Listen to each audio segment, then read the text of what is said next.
Salam sejahtera bagi kita semuanya, jemaat Tuhan yang terkasih di dalam Tuhan kita Yesus Kristus. Kita akan mendengarkan kebenaran firman Tuhan pada saat ini. Oleh karena itu, sebelum kita mendengarkannya, kita terlebih dahulu bersatu dalam doa. Kita berdoa. Kami bersyukur Tuhan kami, Tuhan yang maha baik, untuk segala kebaikan, kemurahan dan penyertaan Tuhan dalam hidup kami. Saat ini Tuhan, kami akan mendengarkan sabda Tuhan. Biarlah kiranya Tuhan menaungi kami, sehingga kami mengerti sabda-Mu. Dalam nama Yesus, kami berdoa dan bersyukur kepada Tuhan. Amin. Jemaat yang terkasih di dalam Tuhan kita Yesus Kristus, adapun sabda Tuhan yang menyapa kita pada saat ini tertulis dalam kitab Yesaya pasal 40 ayat 21 sampai dengan 31. Mari kita baca secara bersama-sama, demikian sabda Tuhan. Tidakkah kamu tahu?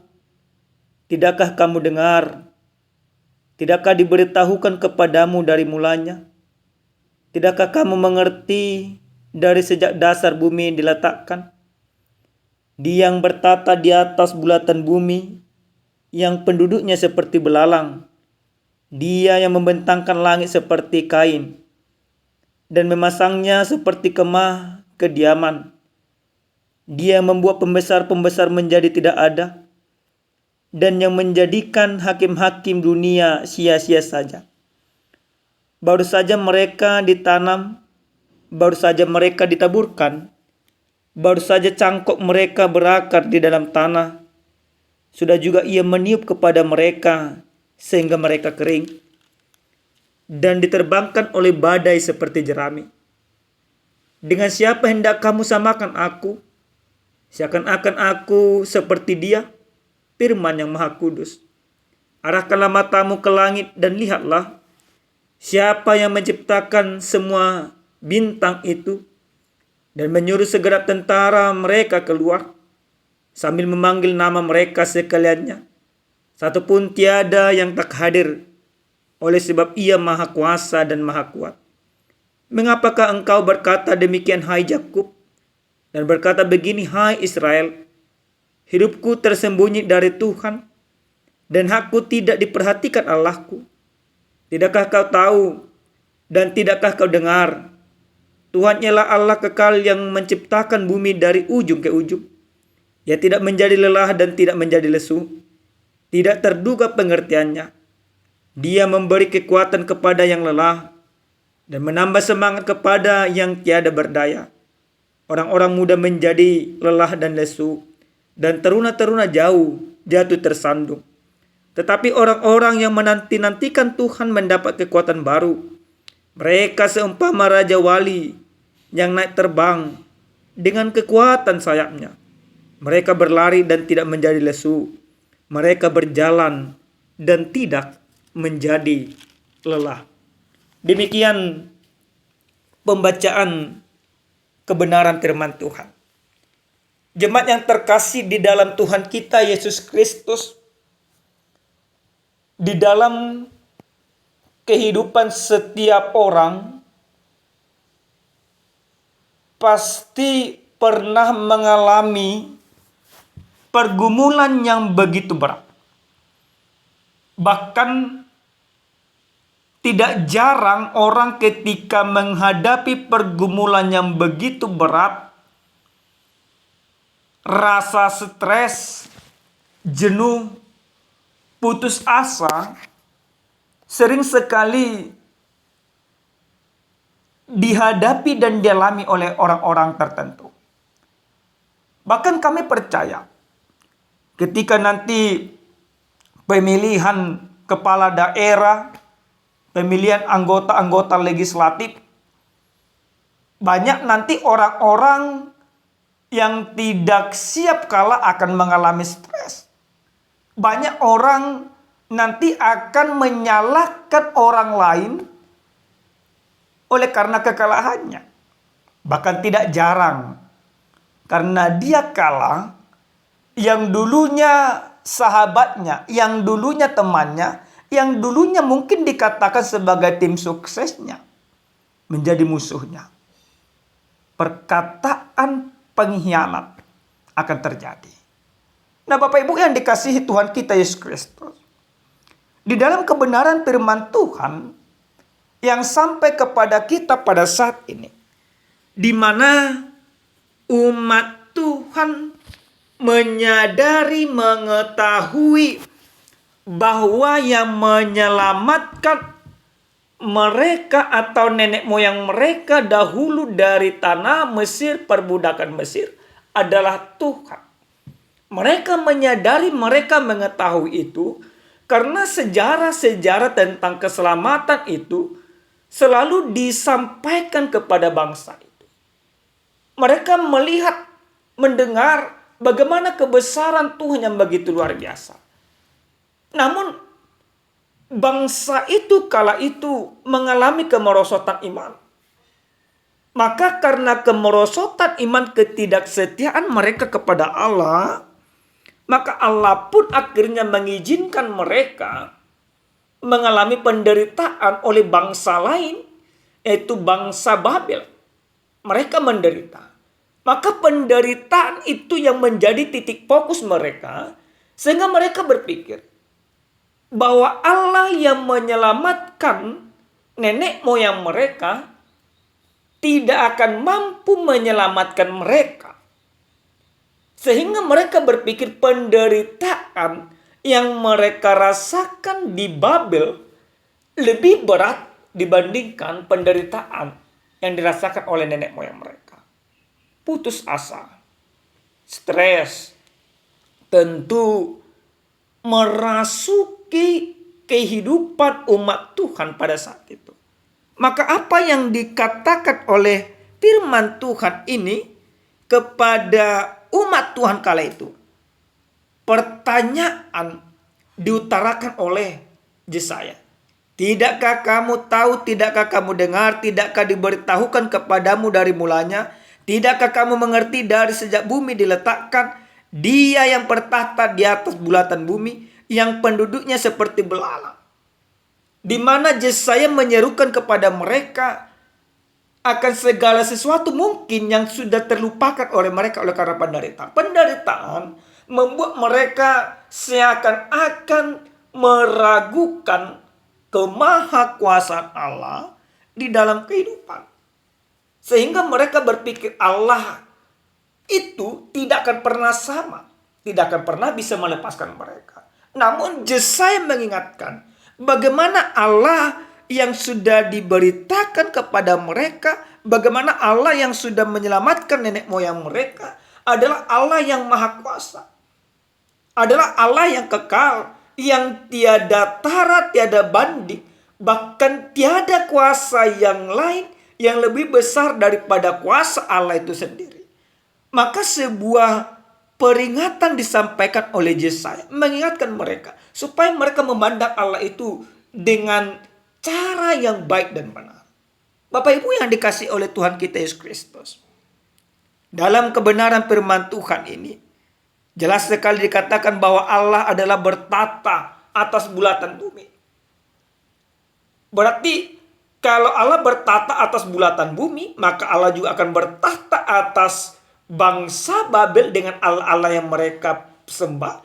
Maka ketika Allah yang bertahta itu menunjukkan kuasanya, maka semuanya akan bisa dikembalikan oleh Allah kepada yang sesungguhnya. Bangsa yang menderita itu juga akan kembali bisa Allah kembalikan. Lalu Bapak Ibu yang dikasihi oleh Tuhan kita Yesus Kristus, di dalam kebenaran firman Tuhan ini Yesaya ingin mengatakan supaya bangsa itu jangan sampai menyamakan Allah dengan Allah yang lain. Di dalam ayat yang ke-25 jelas dikatakan, dengan siapa hendak kamu samakan aku, seakan-akan aku seperti dia yang firman yang maha kudus, Arahkanlah matamu ke langit dan lihatlah. Jadi sering sekali seperti itu Bapak Ibu. Ketika memang penderitaan datang, kita menyamakan penderitaan kita dengan yang dialami orang lain. Tapi kita tidak pernah melihat bahwa kuasa Tuhan itu begitu luar biasa, melebihi penderitaan yang terjadi di dalam kehidupan kita. Maka apa yang mau diajak oleh Yesaya lewat kebenaran firman Tuhan ini? Yesaya akhirnya mengajak umat Tuhan pada saat itu supaya umat Tuhan itu mengingat kebesaran Allah, mengingat hakikat Allah itu sendiri. Maka Allah mau mengatakan kepada bangsa itu lewat Yesaya bahwa Allah itu mempunyai kekuatan dan kekuatan Allah itu tiada tara.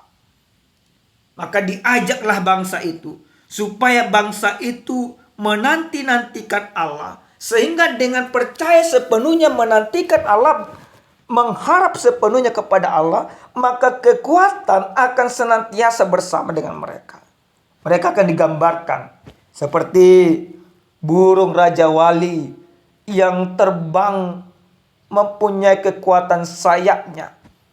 Bahkan orang-orang yang percaya kepada Allah, mereka akan berjalan berhari-hari tidak menjadi lesu, dan mereka berjalan tidak menjadi lelah.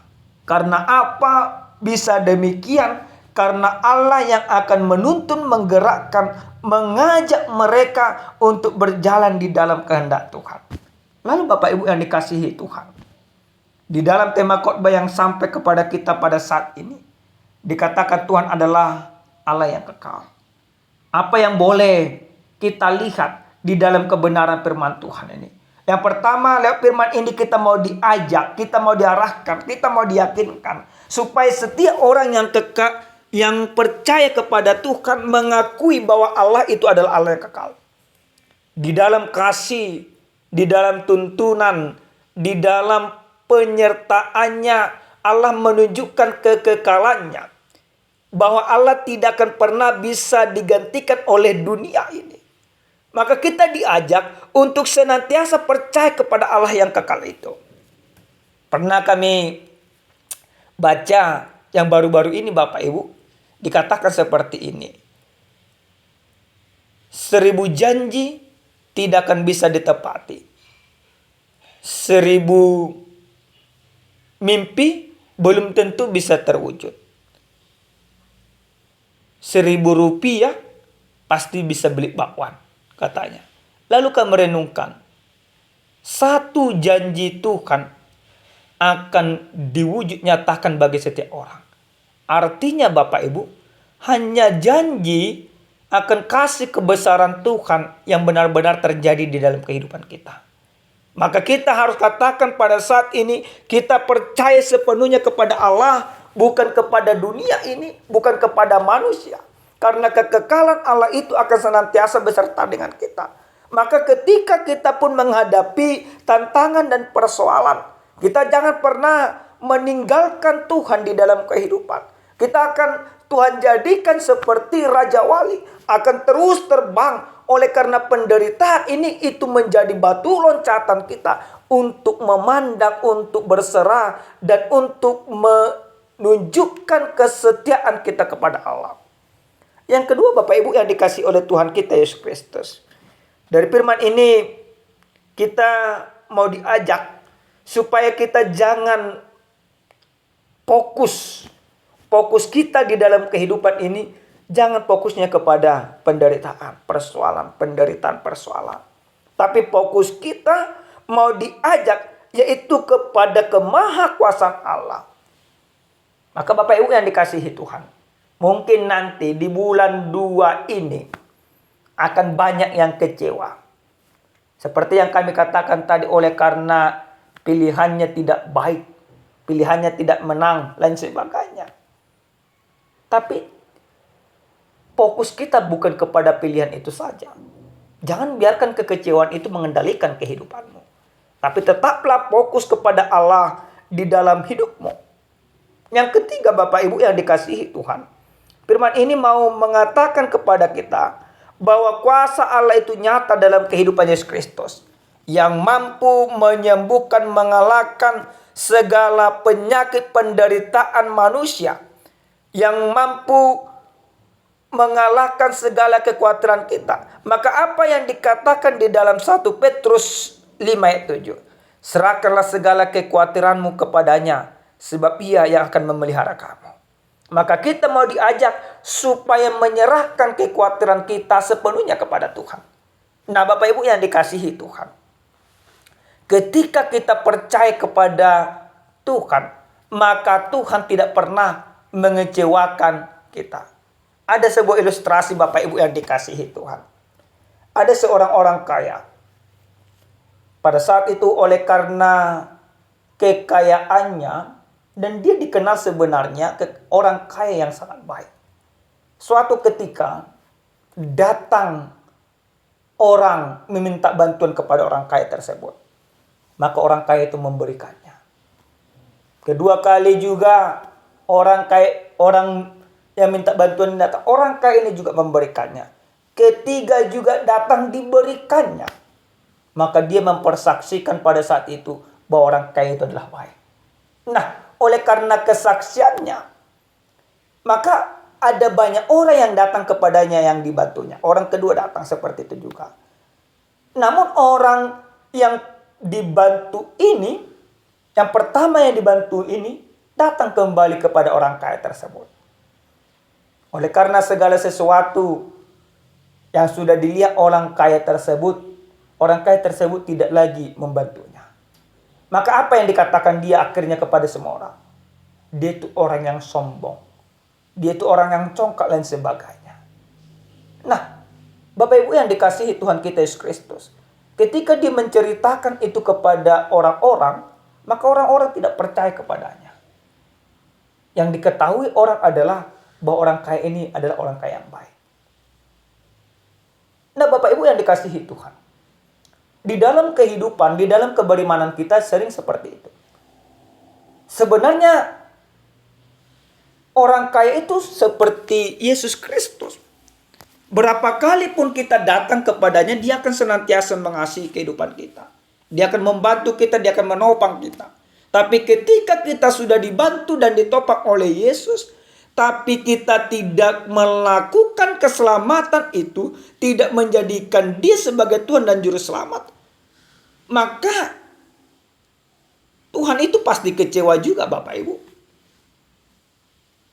Kalau kita mempermainkan keselamatan yang kita terima ini, maka sering sekali yang kita mengenal Allah oleh karena kebaikan-kebaikannya saja. Namun ketika penderitaan itu datang kepada kita, kita menyalahkan Allah itu sendiri. Padahal Allah tidak pernah memberikan penderitaan. Tetapi Allah mungkin mengizinkan penderitaan. Tapi walaupun ibaratnya penderitaan datang, bukan berarti kasih Allah itu sia-sia. Yang jelas yang ingin Tuhan lakukan kepada kita, kita terus datang kepada Allah. Tanpa henti-henti di dalam kehidupan ini. Nah, ketika kita datang kepada Allah, Bapak Ibu yang dikasihi Tuhan, maka orang yang datang kepada Allah juga harus menunjukkan kasih Allah itu kepada setiap orang. Kepada semua. Karena apa? Karena Allah itu memberikan kasih-Nya kepada kita. Dan kita menjadi gambar dan rupa Allah di tengah-tengah dunia. Maka ketika kita percaya kepada Allah, kita bertuhan, kita mempermuliakan namanya, kita harus menunjukkan kasih itu kepada setiap orang. Jangan nanti orang percaya akan kasih itu, tapi kita tidak percaya lagi di dalam kasih itu oleh karena penderitaan. Penderitaan justru membuat kita semakin mengenal kasih Allah di dalam kehidupan. Amin. Kita bersatu dalam doa. Terima kasih Tuhan yang baik atas segala kebaikan Tuhan dalam hidup kami. Kami sudah mendengarkan firman Tuhan, biarlah kiranya kami mempermuliakan Tuhan di dalam setiap kehidupan kami. Terima kasih Bapa, Engkau adalah Allah yang kekal. Biarlah kasih-Mu yang begitu kekal itu senantiasa berdiam dan bersama dengan kami. Dalam nama Yesus kami berdoa. Amin. Salam sejahtera Bapak Ibu, Tuhan memberkati.